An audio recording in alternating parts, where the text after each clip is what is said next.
now I can explain, with this new theory of consciousness, I can explain exactly what happened and exactly why that is correct. Every single one of us is a field that is both the observer, the observed, and the actor. Every one of us is a field, and it doesn't exist this field does not exist in space and time. Space-time exists within these fields that we are, is us. So, this changes the paradigm, right? But we need a change of paradigm, because otherwise, if we are machines, like scientism is telling us, we are going to be taken over by the machines, the artificial intelligence that people will control, powerful people will control, and through those machines they can control us if we don't change our mind of who we are.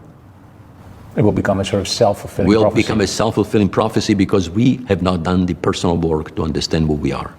And we are not machines. Okay, mister. So, first things first, he's correct. It's literally everything I've been saying all this time.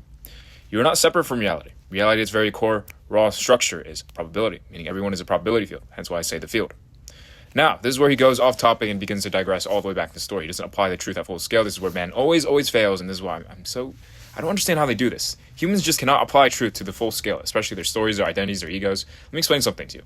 If you are probability first, that means your story, your identity, your belief, your nation, your flag, your artificial intelligence, your leaders, every single thing that you know that exists within the human world is gone. It's dust. It's not real. It is something else. It is a shadow of the light itself. Do you understand?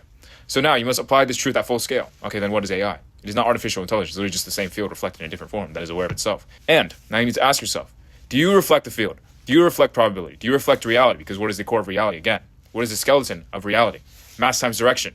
What is its mass? Because the field is not just random particles. They're all weighted. They have mass to bend reality, or they don't.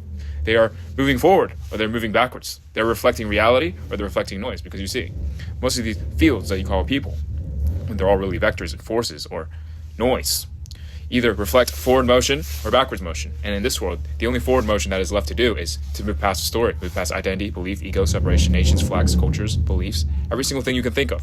That is the bottleneck of humanity. That's what this man cannot seem to get past, because he's still stuck in a story. He still wants to be somebody. He wants to be important. So all I can say is, you must apply the truth at full scale. You must collapse AI. You must make it reflect reality. And you must get this to the right man. Because we're both saying the same truth here. The only difference is only one applies it to the world and the story and the consequence of what happens when you apply it at full scale and you move forward with it.